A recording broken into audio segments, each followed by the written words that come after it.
تو اللہ ذوالجلال کے فیصلوں پہ راضی ہونا یہ سلف کا منہج تھا. لذتی و راحتی فیما قدر علی، میری زندگی کی اصل لذت اور راحت یہ ہے جو میرے رب نے فیصلہ کیا ہے میں اس پہ مطمئن رہوں. وہ فیصلہ غلط نہیں ہو سکتا، وہ فیصلہ میرے لیے درست ہے جو میرے رب نے کیا ہے. میں بھی اتنا اپنے بارے میں نہیں جانتا جتنا میرا رب جانتا ہے کہ مجھے کیا چاہیے.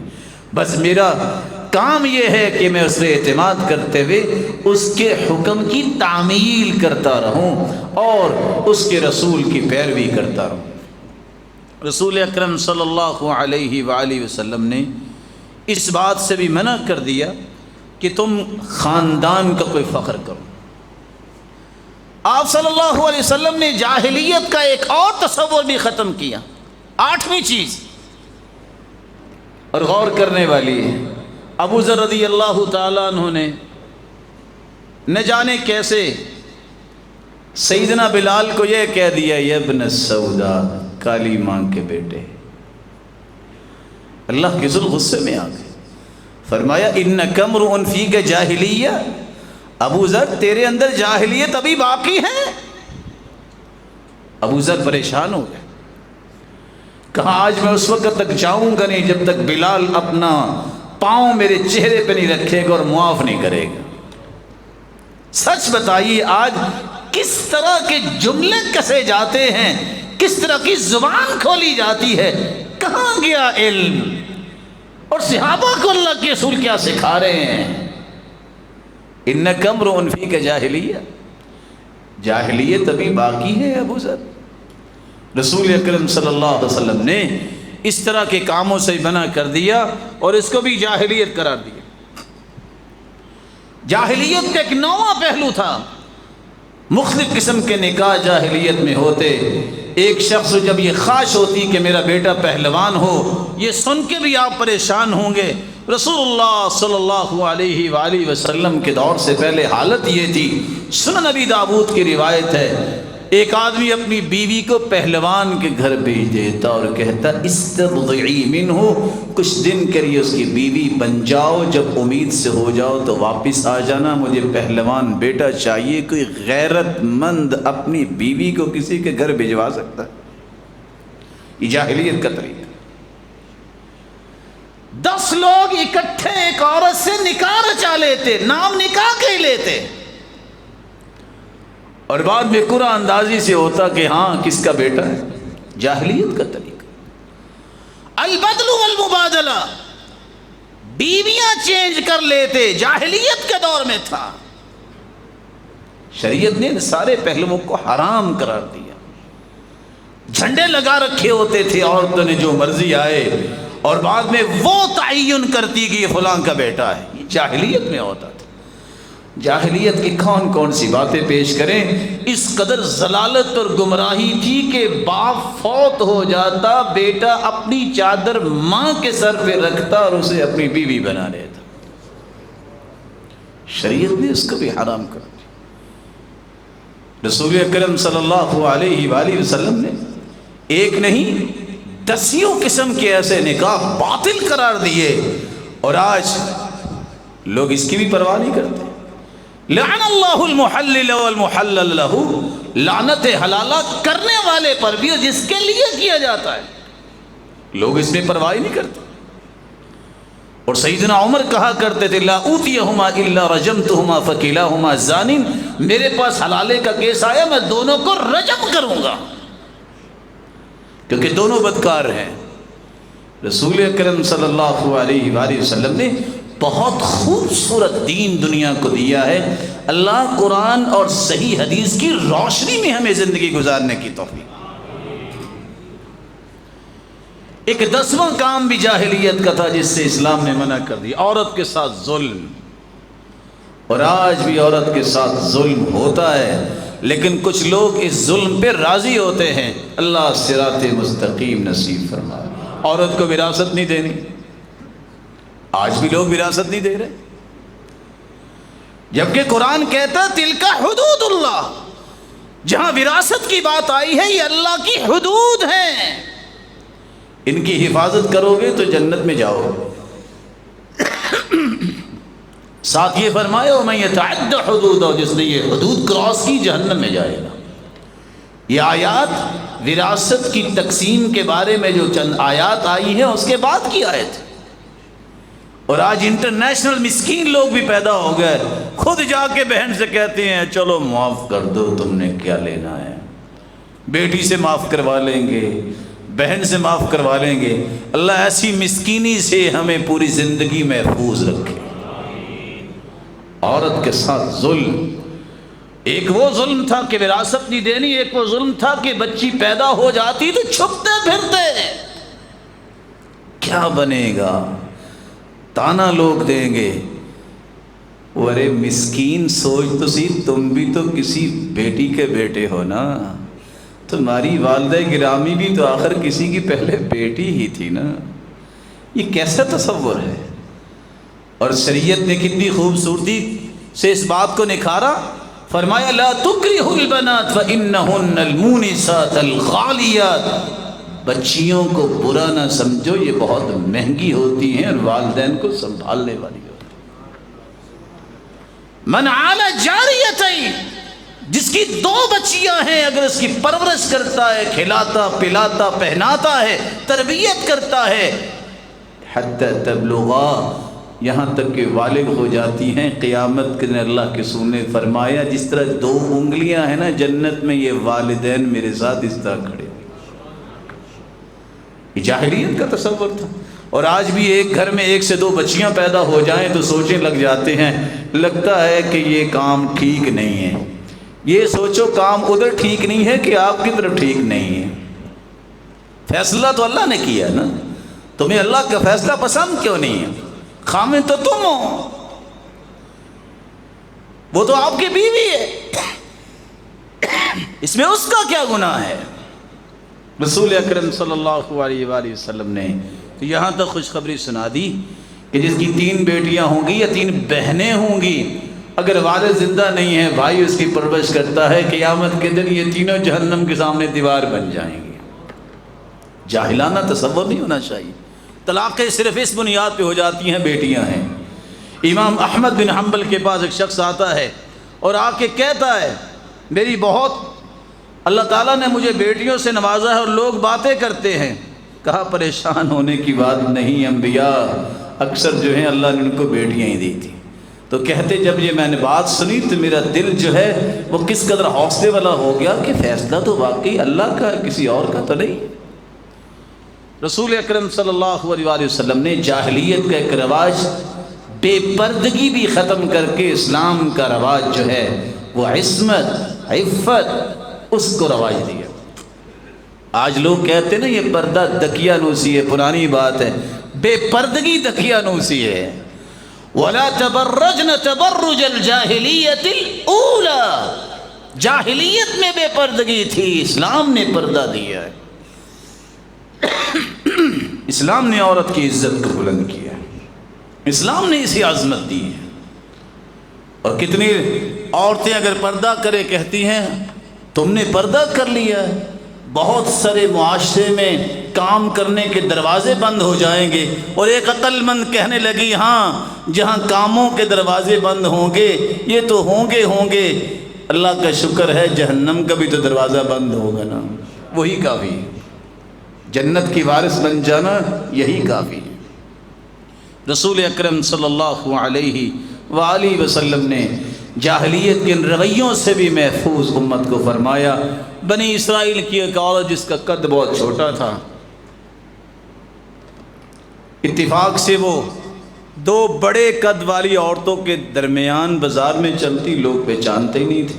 فَأَخَذَتْ رِجْلَيْنِ مِنْ خَشَبٍ، اس نے لکڑی کی 2 جوتیاں بنائی، ان کے برابر ہو گئی، اور ایک انگوٹھی بنائی، فَغَلَّفَتْهُ بِطِينٍ، مٹی کا لیپ کیا اور اس میں کستوری ڈالی، اور جب وہ بازار میں چلتی تو پاؤں زمین پہ مارتی، لوگ اس کی طرف متوجہ ہوتے۔ فَسَمَّوْهَا فِتْنَةً، بنی اسرائیل کے لوگوں نے اس کا نام فتنہ رکھا۔ شیخ البانی رحمۃ اللہ علیہ جب اس حدیث کو نقل کرتے ہیں تو لکھتے کیا ہے، زی الفاسقات، یہ فاسقات عورتوں کی نشانی ہے۔ آج مسلمانوں کو بھی خیال نہیں ہے، اتنی ہیل والی جوتی پہننے میں نہ باپ کو سمجھ آتی ہے، نہ بھائی کو نظر آتا ہے اور نہ ہی بیٹوں کو پتہ چلتا ہے کہ یہ کیا ہے۔ قرآن کہتا ہے وَلَا يَضْرِبْنَ بِأَرْجُلِهِنَّ، پاؤں زمین پہ نہ مارے عورتیں، اگر انہوں نے کچھ پہنا ہے تو آواز مردوں تک نہ جائے۔ آپ کا کیا خیال ہے اگر اس طرح کی ہیل والی جوتی پہنی ہو تو کس کو پتہ نہیں چلتا؟ اسلام نے اس طرح کی چیزوں سے امت کو محفوظ کیا ہے جس سے اس کے ایمان میں اور اس کی اقدار میں، اس کے حیا اور عصمت میں کوئی فرق آتا ہے۔ رسول اللہ صلی اللہ علیہ وآلہ وسلم نے جس طرح بے پردگی کو ختم کیا، جس طرح بیٹیوں سے نفرت کو ختم کیا، رسول اللہ صلی اللہ علیہ وسلم نے ایک رویہ جاہلیت کا یہ بھی ختم کیا۔ وہ لوگ منصوبہ بندی اس طرح کرتے تھے کہ بچوں اور بچیوں کو مارتے تھے، یہ بڑا ہو گیا تو کھائے گا کیسے، جو آج بھی مسلمانوں میں رچ بس گیا۔ نہیں بس بچے دو ہی اچھے، یہ کافروں کا ذہن ہو سکتا ہے، مومن کا نہیں ہو سکتا۔ اور رسول اکرم صلی اللہ علیہ وسلم نے لفظ کتنے بڑے بول دیے، فرمایا ای الذنب اعظم، کون سا گناہ سب سے بڑا ہے؟ فرمایا ان تجعل للہ ندا وہو خلقک، صحیح بخاری کی روایت ہے سب سے بڑا گناہ ہے تم اللہ کے ساتھ کسی کو شریک بناؤ حالانکہ پیدا تمہیں اللہ نے کیا۔ پھر فرمایا ثم ای، شرک کے بعد گناہ کیا ہے؟ آپ نے فرمایا ان تقتل ولدک خشیت ان یأکل معک، صرف اس لیے اولاد کو تم قتل کرو کہ کل کو یہ تمہارے ساتھ بیٹھ کے کھائے گا تو کہاں سے آئے گا؟ ارے مسکین، تجھے بھی رب نے دیا، جو آئے گا وہ بھی اپنا رزق لے کے آئے گا۔ تمہیں کبھی پڑھنے کا موقع مل جائے، اللہ توفیق دے دے، میری دعا ہے گھر میں ٹی وی لاؤنج کی جگہ حدیث لاؤنج لکھا ہو، بخاری مسلم مترجم ہی پڑھی ہو، تم یہ حدیثیں پڑھ کے دیکھو، بندہ 5 مہینے بعد دنیا میں آتا ہے، اس کے رزق کی پلاننگ اللہ مکمل کر چکے ہوتے ہیں اور بتا چکے ہوتے ہیں۔ 4 مہینے کا جب ہوتا ہے انسان، ابھی روح پھونکی جاتی ہے تو اللہ عز و جلال کے فیصلے تو فرشتے کو پہنچ جاتے ہیں کہ لکھ دو اس کا اتنا رزق ہوگا، اتنی زندگی ہوگی۔ پھر انسان سوچے کہ یہ میرے ساتھ کھائے گا، اس نے اپنا رزق خود لے کے آنا ہے، جو اللہ نے اس کی قسمت میں لکھا ہے وہ تمہارا رزق نہیں کھائے گا۔ رسول اللہ صلی اللہ علیہ وآلہ وسلم نے جاہلیت کا ایک رویہ، 14واں رویہ یہ بھی ختم کیا، سود سے منع کیا قوم کو، اور یہ جاہلیت میں عام تھا۔ ہوتا یہ تھا کہ کسی نے کسی سے کو مال لینا ہے، جب وقت آ جاتا تو وہ کہتا تقضی ام تربی، کیوں بھی پیسے واپس کرتے ہو کہ سود لگا کے تھوڑی سی مدت اور دے دوں؟ آج کہتے ہیں بھی ظاہر ہے اس نے صبر جو کیا ہے، تو اگر کوئی چند پیسے لے لیے ہیں تو پھر کیا ہوا؟ پھر ہوا کیا ہے؟ شریعت کہتی ہے حرام ہے، اور شریعت یہ کہتی ہے درہم و ربا اشد من 36 زنیہ، 36 مرتبہ بدکاری کا جتنا گناہ ہے اس سے زیادہ گناہ 1 درہم سود کا کھانے کا گناہ ہے۔ بینکوں سے کاروبار اور لمٹس لے کر اور اس طرح کے سودی کاروبار لے کر کام کرنے والے یاد رکھیں، اللہ کے رسول نے کہہ دیا ہے کہ جو سود پہ پڑ جاتا ہے اس کا بیڑا غرق ہوتا ہے، فی نہایت المطاف کوئی چیز نہیں بچتی۔ 72 گناہ اگر ہیں سود کے، اللہ کے رسول نے فرمایا تو سب سے کم درجے کا گناہ اتنا ہے ان یأتی الرجل امہ، کوئی شخص اپنی والدہ سے زنا کرتا ہے، اور آج امت کو یہ بات سمجھ نہیں آ رہی، جاہلیت میں تھا، اسلام نے منع کر دیا ہے۔ وَأَحَلَّ اللَّهُ الْبَيْعَ وَحَرَّمَ الرِّبَا، حرام کیا ہے سود کو اور بیع و شراء کو حلال رکھا ہے، بلکہ تجارت تو نبوت کا 46واں حصہ ہے، تجارت کرو۔ اللہ تاجروں کو سلامت رکھے، جو صادق سچے بھی ہیں، امانت دار بھی ہیں اور پہلی صف کے نمازی بھی ہیں، اللہ نے ان کو شان دی ہے، آؤ اس شان کو حاصل کرو۔ تاجر الصدوق الامین، تاجر مسلمان، سچ بولنے والا، امانت دار، قیامت کے دن ان کو بھی عرش کا سایہ ملے گا، ان کو بھی اللہ انبیاء کے ساتھ کھڑے گا۔ رسول اللہ صلی اللہ علیہ وآلہ وسلم نے جو ایک 15ویں بات جو ہے وہ جاہلیت کی وہ بھی ختم کروائی، خاندانی عصبیت اور تعصب، اس کو منع کر دیا۔ رسول اللہ صلی اللہ علیہ وسلم نے فرمایا یہ جاہلیت کے تصورات ختم ہو گئے ہیں، مت اپنے والدین اپنے باپ دادا کا نام لے کے فخر کیا کرو، اور ساتھ کیا فرمایا، اگر فخر نہ چھوڑا اللہ تمہیں وہ کیڑا بنا دیں گی جو غلاظت میں بنتا ہے۔ اس لیے اس طرح کی عصبیت سے باز آ جاؤ۔ رسول اکرم صلی اللہ علیہ وسلم نے بے بنیاد دعووں سے بھی روک دیا۔ آپ سوچ سکتے ہیں کہ رسول اللہ صلی اللہ علیہ وآلہ وسلم نے بے بنیاد دعووں سے روکا، یہاں تک کہ قرآن کہتا ہے مہاجرین انصار کا تذکرہ ہے، والسابقون الاولون من المہاجرین والانصار۔ وہ کتنی بڑی ہستیاں تھیں، ایک آدمی نے ایک آدمی کو جو ہے وہ مارا، اور ایک نے آواز لگائی یا للمہاجرین، دوسرے نے کہا یا للانصار، اوے انصاریو آؤ، اوے مہاجرو آؤ۔ یہ وہ ہستیاں ہیں جن کا قرآن میں تذکرہ ہے۔ اللہ کے رسول نے فرمایا دعوہا فإنہا منتنہ، یہ بدبودار چیز ہے۔ یہ جاہلیت میں اس طرح خاندانی چیزیں ہوتی تھیں، اسلام کے اندر ایسے کام نہیں کرنے چاہیے۔ رسول اللہ صلی اللہ علیہ وآلہ وسلم نے اس لیے فرمایا من دعا بدعوى الجاہلیہ فہو من جزاء جہنم، صحیح الجامع کی روایت ہے، جو ایسے دعوے کرتا ہے وہ کل کو جہنم کا ایندھن نہ بن جائے۔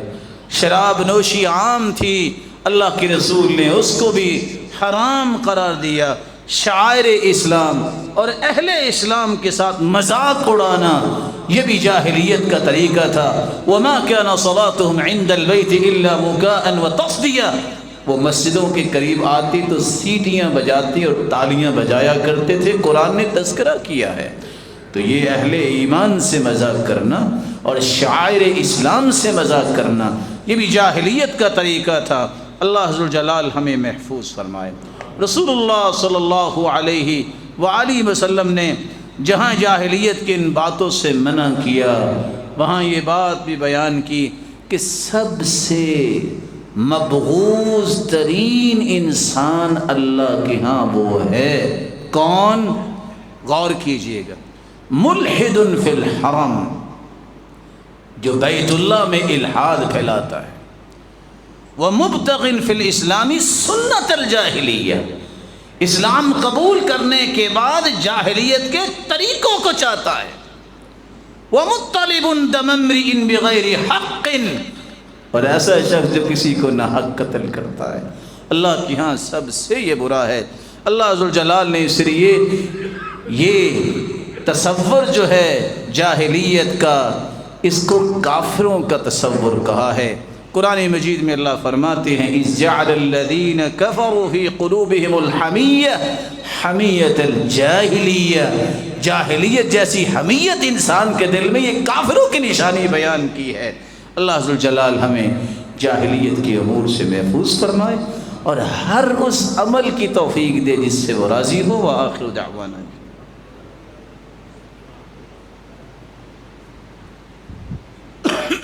الحمد للہ علی احسانہ والشکر له علی توفیقہ وامتنانہ، اما بعد فاعوذ باللہ من الشیطان فإنہ عدو للانسان۔ رسول اللہ صلی اللہ علیہ وآلہ وسلم نے جہاں جاہلیت کی مختلف پہلوؤں سے منع کیا ہے، اللہ ہم سب کو محفوظ فرمائے۔ میں دو گزارشیں پیش کر کے آپ کی خدمت میں بات کو مکمل کرنا چاہوں گا۔ ایک گزارش تو یہ ہے کہ رسول اکرم صلی اللہ علیہ وآلہ وسلم نے جس اسلام کی دعوت اور تبلیغ کی، اس اسلام کے بارے میں اللہ کے رسول نے کوئی ایسا قانون نہیں بنایا کہ آپ اتنے سال سے پہلے مسلمان نہیں ہو سکتے۔ تو ایسا طبقہ جس کو اللہ نے ایک وقتی ایسی حیثیت دی ہے کہ وہ لوگوں کی بہبود کے لیے اور بہتری کے لیے فیصلہ کریں، امانت ہے ان کے پاس، تو ایسے رویوں سے انہیں رکنا چاہیے جو سراسر اسلام کے مخالف ہیں۔ رسول اللہ صلی اللہ علیہ وآلہ وسلم کے صحابی محمود بن ربیع رضی اللہ تعالیٰ عنہ، امام بخاری صحیح بخاری میں روایت لائے ہیں، ان کی عمر صرف 5 سے 6 سال ہے اور ان کی روایت کو قبول کیا گیا۔ صحابی جن کی عمر 6 سے 7 سال ہے وہ مصلی نبوی پہ امام بنے۔ سیدنا علی رضی اللہ تعالی عنہ وارضاہ، یہ وہ مبارک صحابی ہیں۔ جس طرح زبیر رضی اللہ تعالی عنہ، یہ وہ صحابی ہیں جنہوں نے 8 سال اور 7 سال میں اسلام کو قبول کیا، اور یہ وہ صحابہ ہیں جن نے اسلام کے اندر پھر قربانیاں دی۔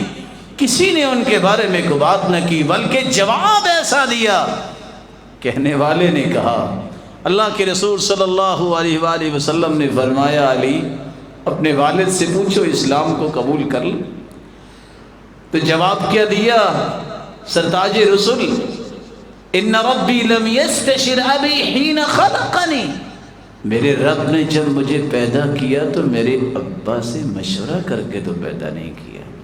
اب اس کا دین آیا ہے تو اس کو قبول کرنے کے لیے مشورے کی ضرورت نہیں ہے۔ رسول اکرم صلی اللہ علیہ وآلہ وسلم کے صحابہ اگر ان کی زندگیوں پہ غور کیا جائے، صرف 13 سال عمر تھی معاذ بن عمر بن جموح کی، معوذ بن عفراء کی 14 سال عمر تھی، جنہوں نے ابو جہل کو الٹ کر رکھ دیا تھا۔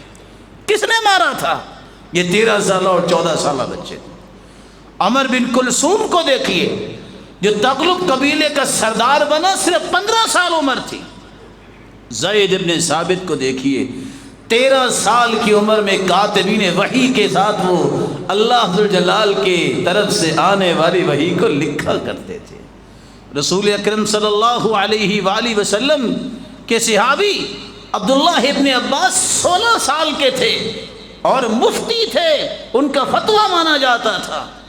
حیرانگی کی بات ہے، ارقم بن ابی الارقم 14 سال کی عمر کا یہ بچہ جس نے اپنا گھر اللہ کے دین کے لیے وقف کیا تھا اور دار ارقم میں بیٹھ کے اللہ کے رسول صحابہ کو یہ آیات جو نازل ہوتی وہ سکھایا کرتے تھے اور پڑھایا کرتے تھے۔ سعد بن ابی وقاص نے 17 سال کی عمر میں مجلس شورا کے رکن بنے رسول اللہ صلی اللہ علیہ وسلم کے، اور تیر اندازی کی۔ طلحہ بن عبید اللہ 16 سال کی عمر میں اللہ کے رسول صلی اللہ علیہ وسلم کے گن مین بننے کا شرف انہیں حاصل ہوا۔ رسول اللہ صلی اللہ علیہ وآلہ وسلم کے دین کو پھیلانے والے امام مالک رحمہ اللہ تعالی صرف 17 سال کے تھے جب یہ مدینہ کے امام بنائے گئے۔ کون تھا محمد بن قاسم؟ یہ بھی تو 17 سال کے ہی تھا نا، اور بعض نے 14 سال میں لکھا ہے جب ہند اور سندھ کو فتح کر لیا۔ اسامہ بن زید رضی اللہ تعالیٰ عنہ 18 سال کے تھے جب لشکر کی قیادت کی، جس قیادت میں سیدنا ابو بکر بھی ان کے ساتھ گئے۔ رسول اللہ صلی اللہ علیہ وسلم کا دین اس بات کی ٹوٹل نفی کرتا ہے، یہ پابندی عائد کرنا کہ 18 سال تو کہ مسلمان نہیں ہو سکتا، یا دیگر پابندیاں۔ ہمیں ہر اس کام کو چھوڑنا چاہیے جس سے اللہ ذوالجلال کا غضب نازل ہو۔ اللہ ذوالجلال کے دین میں یہ بات ہے، ہم کسی پہ کوئی جبر نہیں کرتے، لیکن وہ پابندیاں جو اسلام کے سراسر مخالف ہوں ہمیں ان کی نہ حمایت کرنی چاہیے اور نہ ہی ان کو کسی اسلامی ملک میں روا رکھنا چاہیے۔ اللہ ذوالجلال سیدھا راستہ نصیب فرمائے۔ ایک دوسری گزارش جس کو کرنے کے بعد میں بات کو مکمل کرنا چاہتا ہوں، رسول اکرم صلی اللہ علیہ وآلہ وسلم کے فرامین کو آپ نے سنا۔ ہم سب مسلمان ہیں، اسلام سے بڑی کوئی نعمت نہیں، اور اسلام کون لے کے آیا؟ اللہ کے رسول۔ ہماری نسبت ایک اسلام کی ہے اور دوسری نسبت یہ ہے ہم محمد مصطفیٰ صلی اللہ علیہ وآلہ وسلم کو اپنا قدوہ مانتے ہیں، اور صحابہ کرام کو، تمام صحابہ کرام کو ہم کائنات کے لیے نمونہ مانتے ہیں، لیکن ہماری نسبت جو ہے وہ محمد مصطفیٰ کی طرف ہے۔ اس لیے کسی بھی حلقے میں اس طرح کی تقسیم کر کے فلاں حسینی ہے فلاں یزیدی ہے، مسلمانوں کو اس سے بچنا چاہیے۔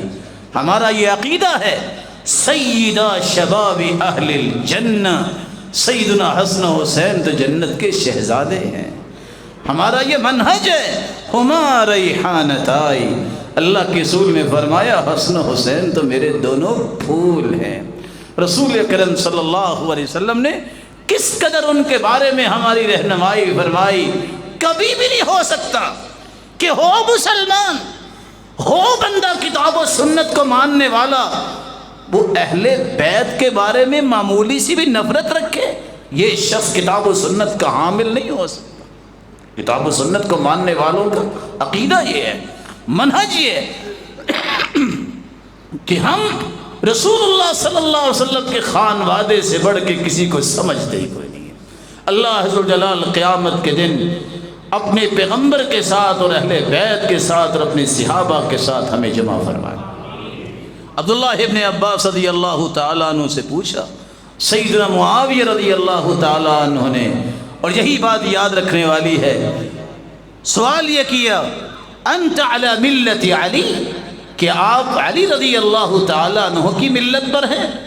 تو سیدنا عبداللہ بن عباس نے فرمایا ولا علی ملت عثمان، نہ میں علی رضی اللہ تعالیٰ عنہ کی ملت پر ہوں، نہ عثمان رضی اللہ تعالیٰ عنہ کی ملت پر ہوں، بلکہ انا علی ملت محمد صلی اللہ علیہ وسلم، میں محمد کی ملت پر ہوں۔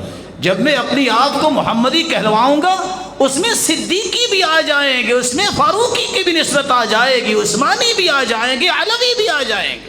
اس لیے ہمیں اس طرح کی تقسیمات سے دست و گریباں ہونا نہیں چاہیے، یہ مسلمانوں کا رویہ نہیں ہونا چاہیے۔